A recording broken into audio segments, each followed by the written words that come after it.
Hello and welcome to the Pawn Pro podcast. Today we have Angelina Fowler on here. Hello. Angelina, let's start. Tell us about you, your store, where you're located. Yeah, so my husband Greg and I own American Pawn and Gun, and we're located in Monroe, North Carolina, and we have been here since 2015. That's amazing. How are you doing in North Carolina right now? We're doing great. This is a very strange economy we're in right now, Yeah. and we're just weathering the storm as it comes. I think it's really important to be flexible. Yes. How did you get your start in the pawn industry? Yeah, so I didn't choose the pawn industry. The industry I sort of just fell into it. I was working in healthcare, and Greg had our first store in Connecticut. He opened it in 2004. Around that time, he and I were engaged. We were going to get married. I was going to continue on with healthcare, and I noticed his store is getting busier and busier. So I would start helping out here and there, and then here and there became more and more regular. So I kind of just fell into it by Yeah. accident. I think a lot of people, the pawn life kind of chooses them. And then once you're in it, you fall in love with it and you never leave. No, It's you like, don't. It's once you get in, you can't get out. why do you think that is? Um, I don't know. I think it's just such a versatile business that it's just so many different things. There's so many different aspects. There's the retail aspect, there's the pawn aspect, there's customer service. You're working with people, handling money, in our case, firearms, jewelry. You have to kind of become a jack of all trades, and I think that's kind of what I like about it. Yeah, constantly learning. You mentioned before kind of this year being crazy. What's been going on in your store? So our store, the economy has been pretty bad. So for us, my experience in the past 20 years of being a pawnbroker is when pawns are up and sales are down, the economy is usually pretty bad. And when sales are up and pawns are down, the economy is good. So right now we're higher on the pawn end versus the sale end.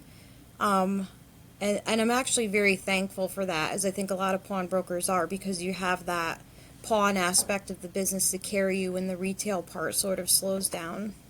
Yeah, that's the beauty of the pawn industry is the resilience of it. So how are you handling kind of this sharp incline in loan demand? Yeah, just trying to work with people as much as possible. We do have to be a little bit pickier with what we do take.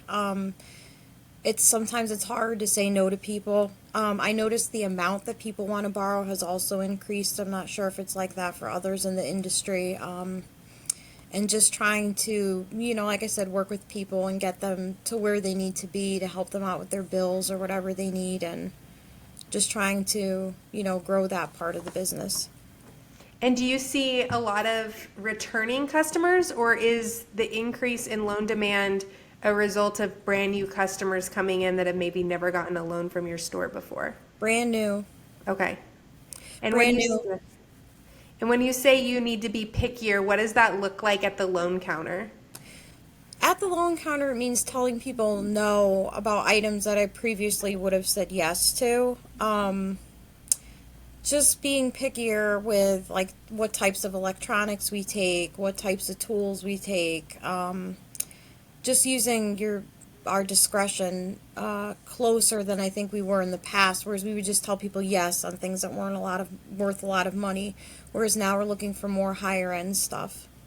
And what kind of higher end things are you seeing come in? We're seeing a lot more gold come in right now. I think because gold is so high that a lot of people are just selling right now.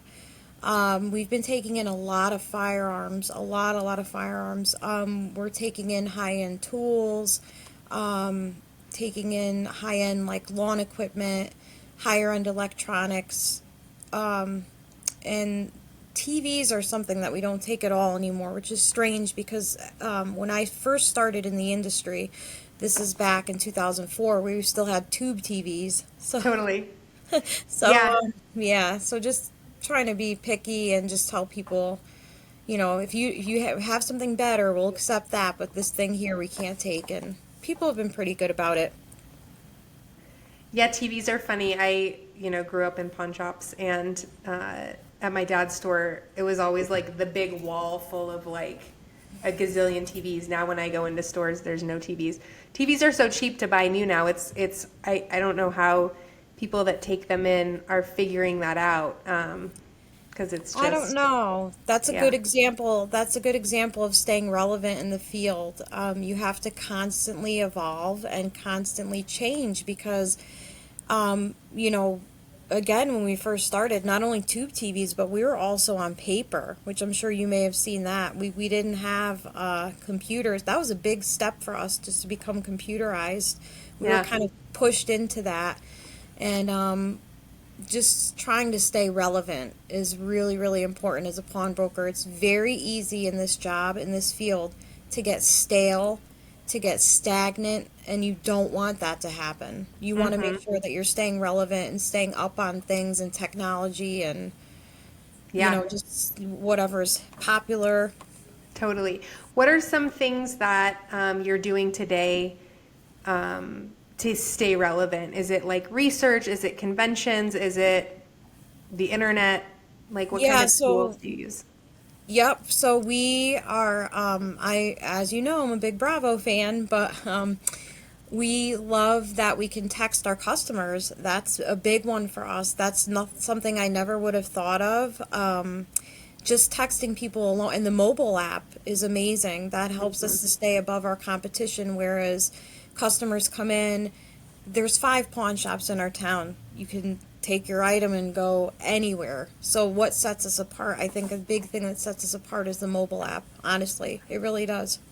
I think it's a huge competitive advantage, especially when you're in a town with stores that don't offer it, because it's worth people's. It to not have to come to your store every time to make a payment is a huge deal, and being able to Yes, and the notify them texting. and yeah, And yep, and the texting increases the amount of payments 100% that we've totally. got. We were running on a program that was very, very, very basic. And I think that we would have still made it had we kept the basic Hmm. program, but you need something that puts you above the competition. Yeah. So things that I focus on are customer service and staying relevant, technology wise with the texting and the mobile app and telling people you should see people's faces when they find out we have an app and just people shopping our website from home. I think that's really amazing. And these are all things that I don't really know that much about. I'm not a tech person at all. So I think it's Hmm. great that you all handle that for us. Thanks. Yeah, we love tech. You can lean on us for that. You Definitely. mentioned customer service. Tell me about your passion for that, how you spend your time and pour energy into that. Yeah, I think it's really important for every pawnbroker to never treat your pawning customers differently than you do your buying customers. Because today's pawning customer is tomorrow's buying customer. Hmm. And I've had a lot of customers come in through the years and say that they were not greeted by someone when they came in. That's the first thing we always do. Make sure whoever's working, you greet the person when they come in. Ask them if they need help. That you'd be surprised how many people go to a store and they say no one ever asked them if they needed help. No one said, "How are you?" No one said anything. And I always try to make that a priority in our store and just how we talk to people and our interactions with them. I treat everyone the same that comes in. Everyone gets the same level of respect. It doesn't matter if you're pawning, if you're buying, if you're who you are, or what you're doing. Personally, Greg and I have been on both sides of the counter, so I feel like I can, sympathize with people. And to me, most people, they have a story to tell. They want to talk to someone, they just need someone there to listen.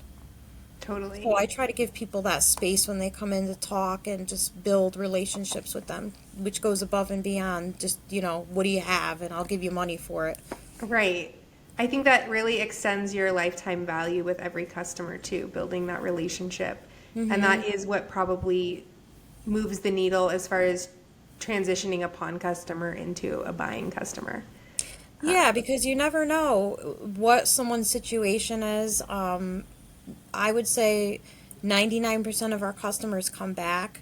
I try to get to know them by name and just try to get to know them a little bit, their story. I love listening to people's stories, like I'm sure you do. And just hearing what makes people tick and what they're all about. And because you could keep it very business-like and just say, what item you have, this is what it's worth, this is what I can give you. And there are some customers that want to do that, so you have to kind of use your own judgment in that Yeah. sense. So if I heard you and I want to sort of repeat it back for people that are listening, the most actionable thing that you've found that makes an impact is first just greeting your customers and asking how you can help. It's a big one. And making sure that your team does that. How do you hire for that, or how do you interview for that? Is it personality? Is it coachability? Is it experience in pawn? Like, what are you looking for when you hire somebody new? Someone who can learn the business, obviously, of course, and they have someone who has good customer service skills. You have to have very, very good customer service skills. That's the main thing, is how you treat people, and someone who's trainable in the industry, because it's a strange industry. It's not like any other. There's multiple things that you have to learn, all different pieces moving, and just someone who can meet all those marks that we have. And if somebody's not maybe greeting people at the door, how do you coach them or train them to sort of get back to the basics that way? Yeah, you just tell them, when someone comes in, you have to say, hi, how are you? Can I help you?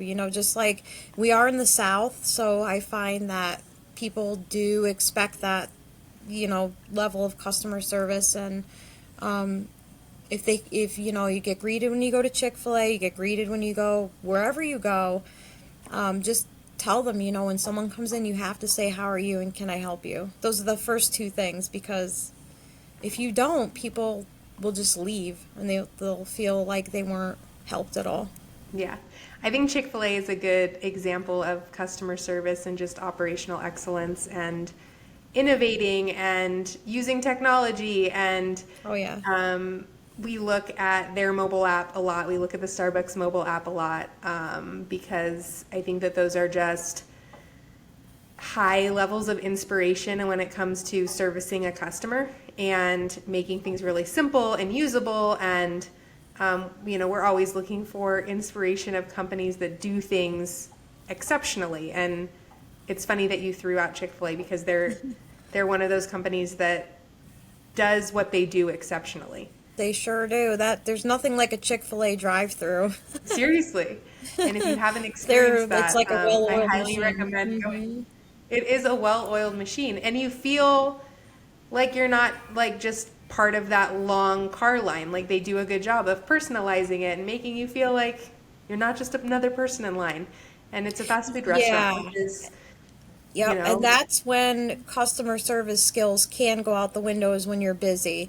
So we can have, because right now, running the store is Greg and I, and then my dad is here and there, and he helps out when he can, and then basically just I'm sorry, I lost my train of thought. I it's forgot okay. where I was going. All your employees, and when things get busy. Yeah, when it gets busy. So that is when you can just kind of lose it a little bit and just say to people like, well, what do you need? Can I help you?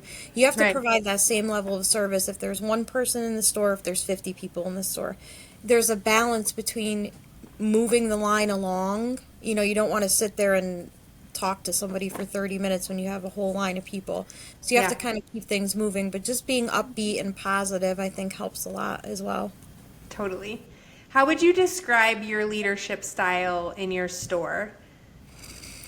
I think I am a laid-back leader. And what does that mean to you? To me, I think that just trying to figure out what makes employees and people tick, and just trying to work with the skills that people have. Yeah, I think so. I think that that's a good leadership quality, like being able to hold people accountable, but also like leaning into somebody's natural strengths and like, I don't know, boosting them up based on what's great. Yeah, Not I think scaring everybody somebody. has their strong points and everyone has their weak points. And you don't want to focus only on a person's weak points. You want to bring out the strong points so that they're more vibrant versus focusing on someone's. No one wants to be told their weaknesses all the time. Yeah, You know? totally. Yeah. If there was somebody new coming into this industry, never been in pawn before, what kind of advice would you give them? Oh boy. You're going to meet all different kinds of people, I would say to them. You're going to hear all kinds of stories. Um, just be flexible. Be very flexible in the industry and don't buy everything that comes through the door. That's what I would say. That's good advice. That's great. And what advice would you give somebody that is making the transition over to Bravo today? Let let yourself learn how to use the program. Don't expect perfection from the program the first day that you start using it. Once you start using the program and you get used to it, it's extremely easy to use. We really don't have any questions ever when we're using it. Every once in a while there's a little glitch. You have to expect that from any company that you use, any website, even Walmart's website goes down. Just allow yourself the time that's needed to transition and be patient with your staff when they're transitioning. And like I said, once you start using the program and you're texting customers and all these different things, it's pretty amazing. I would never use another program. Thank you. That's awesome. Anything else for our listeners today, Angelina? Um, just hang in there and ride out this crazy economy that we're in, and hopefully, I don't know, I just love talking to other pawnbrokers. I love the forums that we have on Facebook, and I love Yeah. talking to other Bravo users, and just to tell them hang in there with this crazy economy that we're in, and just keep going. I love pawnbroking, and I love pawnbrokers. Awesome. We have a sneak, I guess, preview. We haven't announced it officially, but we're doing a user group conference next year, Oh, which we nice. are in the middle of planning. So I'll let you know when that's to come, but it is going to be an in real life, um, really fun kind of few day Oh, that conference. sounds Lots fun. of Yes, awesome I will be speakers. there for that. You know it. Okay, cool.